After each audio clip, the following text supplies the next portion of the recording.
Fala pessoal, sejam muito bem-vindos ao canal do COC. Eu sou o professor Matheus de Sales e nós vamos falar aqui um pouquinho sobre ciências. Hoje no nosso canal nós vamos falar um pouquinho sobre a Pangeia. O que foi a Pangeia e vamos falar um pouquinho abordando a deriva continental. A Pangeia ela é considerada, então, a união de todos os continentes, ou seja, em um determinado momento da nossa história, há mais ou menos aí cerca de 250 milhões de anos atrás, nós possuímos então uma única massa de continentes, ou seja, América, Ásia, Europa, África, Antártica e Oceania. Todos esses continentes eles eram o quê? Uma coisa só, eles todos eram juntos. E como é que nós seguimos, né? E como é que nós chegamos até esse ponto? Então, para nós começarmos, nós vamos voltar lá no século XVI. Lá no século XVI, nós vamos ter um cara que se chamava Ortelius. Ortelius, ele foi então um cartógrafo, que ele foi o primeiro a trazer como evidência científica a possibilidade da junção e da existência de um só continente, um supercontinente. E como é que ele chegou a esse indício? Ortelius, então, com sua análise de mapas, como fazer mapas, ele passou a observar e teve a visão que todo o nosso planeta ele funcionava como se fosse um grande quebra-cabeça. E esse quebra-cabeça ele se encaixava e se conectava. E nesse processo, cada continente ele funcionava como se fosse uma grande peça, no qual principalmente a América do Sul e a África, as duas se encaixavam perfeitamente. E nesse processo de encaixe, ele foi, e na sua teoria, né, ele escreveu uma obra no qual nós vamos chamarmos aí de Tessauros Geográficos. Esse processo aí dessa obra dele, ele trouxe então indícios então visuais de observação como deveria então ser o nosso processo aí então de formação da Pangeia. Logo depois, ele acabou publicando a sua obra, mas ele não teve um alcance devido, ele não teve, pelas pessoas, pela sociedade geral, um reconhecimento por isso. Então, essa obra dele foi o quê? Deixada de lado e seguiu-se com o tempo. Então, nós vamos ter agora, no século XVII, um outro cartógrafo que vai se chamar Pellegrini. Pellegrini, então, ele foi e teve os mesmos indícios científicos que teve Ortelius. E com isso daí, ele foi também na sociedade, no meio científico e tentou levar até as pessoas esse conhecimento. Mas da mesma forma, então, ele acabou o quê? Sendo refutado. Então, foi se deixado de lado por mais um século. Somente no século XVIII, passou-se então a se discutir através de novos indícios, não somente indícios visuais através de mapas, mas então no século XVIII nós tivemos um boom arqueológico, ou seja, muitas pessoas passaram a fazer o estudo da Terra e com isso daí nós vamos ter a paleontologia. A paleontologia vai ser então a área da ciência que vai estudar os fósseis. Então, os paleontólogos eles passaram a descobrir e fazer uma varredura mundial para se achar, então, fósseis, para saber como que eles se comportavam, quais eram as espécies que existiam. E com isso tudo, nós acabamos vendo que nós temos um padrão. E esse padrão, o que ele quer dizer? Que espécies que foram encontradas em um continente, ele também foi encontrado em outro. E isso daí trouxe a possibilidade de se discutir como é que essa espécie, por exemplo, que nós vamos ter o Mesossauro brasiliensis, ele foi encontrado tanto no Brasil, na América do Sul, quanto também foi encontrado na África. E isso daí trouxe alguns questionamentos. E a partir desses questionamentos aí, então, que nós vamos ter uma terceira discussão. Então, através dessas expedições que nós vamos ter agora, no século XX, nós vamos ter, então, uma nova descoberta. Depois do século XVIII, fósseis. Século XX, agora, nós vamos ter, então, uma discussão relacionada com a Antártica. Por quê? Nós sabemos que na Antártica lá vai ter o quê? Gelo, uma grande proporção de gelo. E com isso foi encontrado na região da Antártica o que nós podemos falarmos aí de carvão mineral, ou seja, nós vamos encontrarmos derivados de petróleo lá na Antártica no século XX, e só existe petróleo, nós só vamos ter então componentes orgânicos aí se tiver o quê? Fóssil. E nas condições que nós temos a Antártica de hoje, era impossível nós termos vida lá. Animais, fauna em geral. Então isso indica que há muito tempo atrás houve então esse processo da Antártica estar conectada em outro local para poder possibilitar a vida. Então, diante disso tudo, nós vamos ter um cientista que foi principal para isso tudo, que é o Wegener. Wegener, ele foi então responsável por fazer a teoria da deriva continental.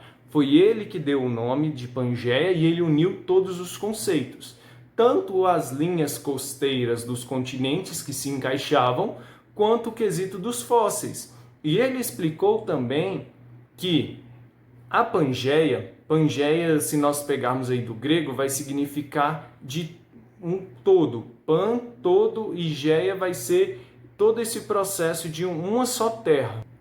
E nesse processo de se ter uma só terra, né, dessa explicação científica dele, foi o que entrou então a teoria das placas tectônicas. As placas tectônicas, o que elas são? Elas são uma camada que ela vai estar sob aí então o manto superior e abaixo da crosta. É o que nós vamos chamarmos de camada da estratosfera.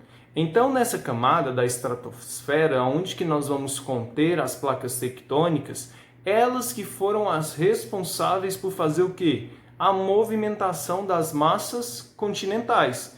E nesse processo da movimentação das massas continentais, nós tivemos então a separação da Pangeia em primeiro momento. Nós vamos ter então aí, primeiro, o Permidiano, que vai acontecer por volta de 225 milhões de anos atrás. Nesse momento, então, foi o que aconteceu, o surgimento da Pangeia.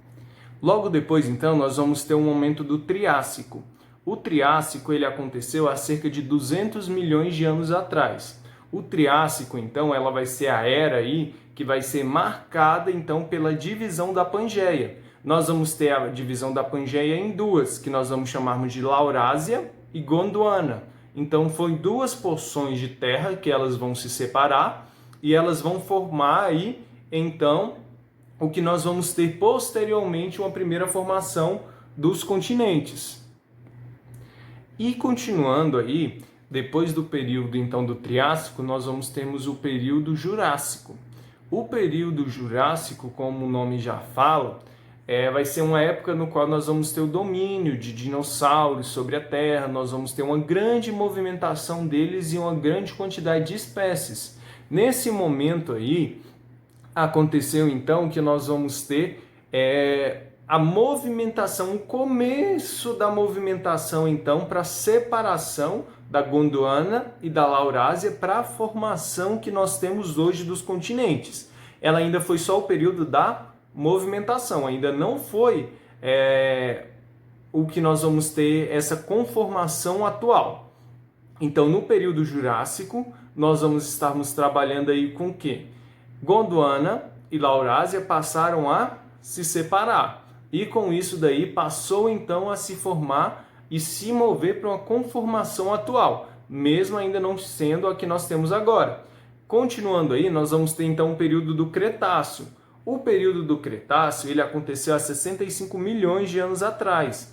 O período do Cretáceo ele vai ser conhecido aí, então como o período final da existência dos dinossauros, que nós podemos chamarmos aí esse período da extinção dos dinossauros como Cretáceo-Paleogeno. Por que Cretáceo-Paleogeno? Porque Cretáceo foi então a última era da existência dos dinossauros e o Paleogeno foi então a continuação aí desse período sem existência dos dinossauros na Terra. E isso é uma das explicações científicas do porquê que nós encontramos fósseis em diferentes locais. Isso está relacionado com o quê? Os dinossauros, eles ainda tinham vida como outras formas de animais e eles se locomoviam ainda em Gondwana e Laurásia. E com esse processo, então, da separação dos continentes e da posterior extinção dos dinossauros, nós tivemos aí então que eles conseguiam se locomover. Então, por isso que nós temos, por exemplo, uma mesma espécie que foi encontrada na África é encontrada também na América do Sul, porque tudo era junto ainda, não tinham se separado. Então nós vamos ter que no período do Cretáceo foi então a separação e foi aonde que nós paramos aí para termos a conformação atual, que nós temos os continentes do quê? América, Europa, África, Ásia e Oceania e também a Antártica. Então essa conformação ela se deu há 65 milhões de anos atrás. Então, desde lá até aqui, quer dizer então que nós estamos numa formação estática, que nós não vamos mais locomover, que nós não vamos mais mudar a conformação que nós temos do continente? Não, pelo contrário, acredita-se sim que ainda pode haver movimento de massas e que pode existir o que nós vamos chamarmos de Pangeia última, que pode acontecer dos continentes eles se unirem novamente. E nesse processo pode acontecer rompimento, pode acontecer terremotos. Por quê? Tudo isso e esses fenômenos naturais, como tsunami, terremoto, maremoto, tudo está relacionado com as placas tectônicas. Se as placas tectônicas se movimentam, significa que vai acontecer o quê? Abalos sísmicos, e isso pode afetar as pessoas. Mas a perspectiva é que isso aconteça em mais milhões e milhões de anos para frente. Então, por enquanto, nós continuamos assim. Então, a deriva continental é o quê? Vai ser o processo pelo qual nós tivemos a Pangeia, que era uma terra única, e ela se separou. E nesse processo de separação, chegou-se até a formação da nossa era atual, partindo aí, então, lá do Parmidiano, da era do Parmidiano, até a era do Cretáceo e seguindo à frente aí do Paleogênio. Nós vamos ter do Parmidiano até o Cretáceo as maiores mudanças e se segue aí para frente com as movimentações ainda das placas tectônicas. Se você ficou com alguma dúvida relacionada a esse conteúdo, depois nós vamos falar um pouquinho mais com relação às placas tectônicas. Deixe aqui seu comentário aqui embaixo, sua pergunta. No próximo vídeo a gente responde e a gente tira suas dúvidas, beleza? E a gente segue aí. Se inscreva aqui no canal, toda semana nós vamos ter vídeos até toda a situação se normalizar, assina aí, toca aí o sininho e tudo aí vai chegar na sua casa. Espero que você tenha gostado, deixe suas perguntas aqui, não esqueça, viu? E seu joinha aí pra gente, beleza? Até mais, valeu!